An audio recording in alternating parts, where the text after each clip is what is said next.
Assalamualaikum warahmatullahi wabarakatuh.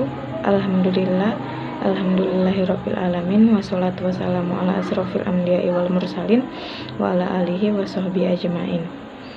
Pada kesempatan kali ini, saya Siti Aisyah dari kelas PM1 akan menjelaskan materi mengenai paragraf. Langsung saja, pengertian paragraf. Paragraf adalah satuan bentuk bahasa yang biasanya merupakan hasil penggabungan beberapa kalimat. Salah satu kalimat pada paragraf disebut kalimat utama dan kalimat yang lainnya disebut kalimat penjelas.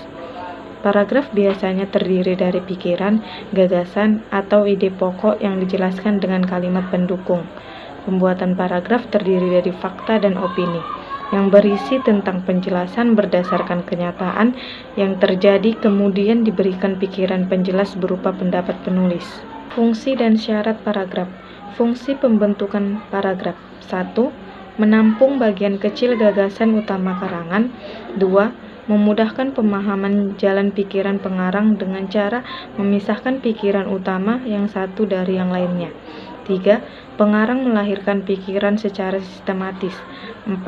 Pembaca mudah mengikuti dan memahami alur pikiran pengarang. 5. Membentuk penggalan-penggalan pikiran pengarang. 6. Sebagai tanda pikiran baru dimulai. 7. Memungkinkan perhentian lama daripada akhir kalimat dan konsentrasi terhadap pikiran utama. Syarat-syarat pembentuk paragraf. 1. Kesatuan, atau dalam satu paragraf hanya berisi satu pikiran utama. 2. Kepaduan, atau hubungan antar kalimat dalam satu paragraf berkaitan. 3. Isinya relevan dengan karangan. 4. Pengembangan, atau sebuah kalimat utama dalam sebuah paragraf dikembangkan dengan kalimat-kalimat penjelas. 5. Teks. Unsur-unsur paragraf. Kesatuan. Yang pertama adalah kesatuan.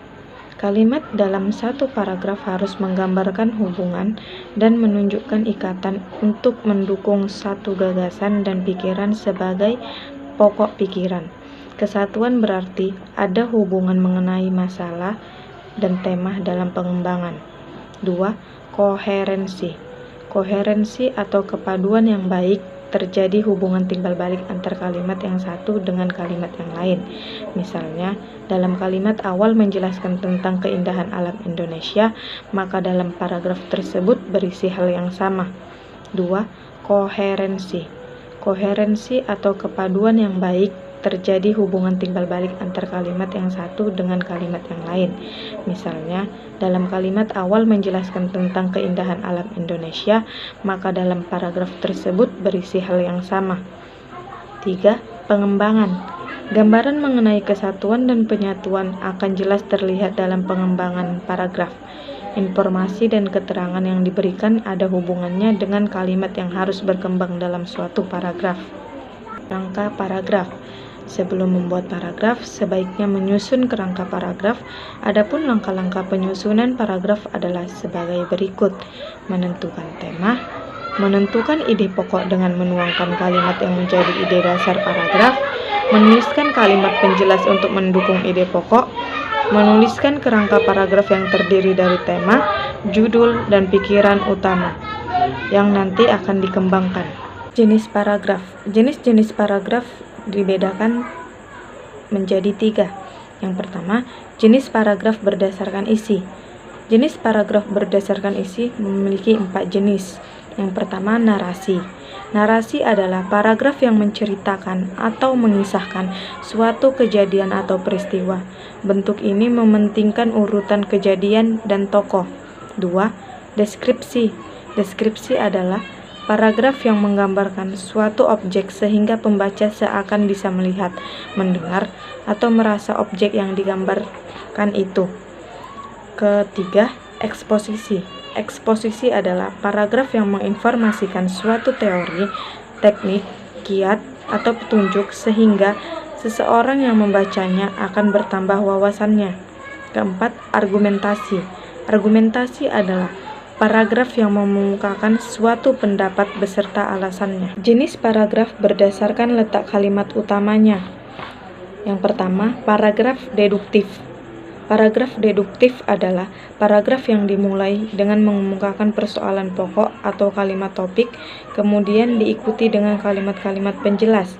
Kedua, paragraf induktif adalah paragraf yang dimulai dengan mengemukakan penjelasan-penjelasan kemudian diakhiri dengan kalimat topik.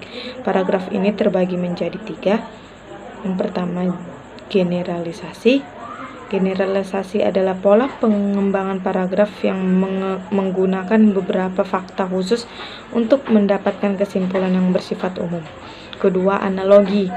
Analogi adalah pola penyusunan paragraf yang berisi perbandingan dua hal yang memiliki sifat sama. Ketiga, kasualitas. Kasualitas adalah pola penyusunan paragraf dengan menggunakan fakta-fakta yang memiliki pola sebab akibat. 3. Paragraf campuran. Paragraf campuran adalah paragraf yang dimulai dengan mengemukakan persoalan pokok atau kalimat topik, kemudian diikuti kalimat-kalimat penjelas dan diakhiri dengan kalimat topik. 3. Jenis paragraf berdasarkan fungsinya. Pertama, paragraf pembuka atau pendahuluan adalah paragraf yang berisi ancang-ancang atau arahan tentang apa yang akan diuraikan atau dibahas pada bagian isi wacana. Kedua, paragraf pengembang. Paragraf pengembang adalah paragraf yang berfungsi untuk mengembangkan isi wacana atau pengembangan ide-ide dan subtopik pembicaraan. Ketiga, paragraf penutup. Paragraf penutup adalah paragraf yang mengakhiri sebuah uraian, bisa mengandung bermacam-macam maksud atau isi, seperti kesimpulan uraian, saran atau harapan, penegasan, kritikan, dan rangkuman isi uraian atau resum. Sekian isi poin tentang paragraf. Jika ada kesalahan, kepada Allah saya mohon ampun, dan kepada Ibu saya mohon maaf. Terima kasih. Assalamualaikum warahmatullahi wabarakatuh.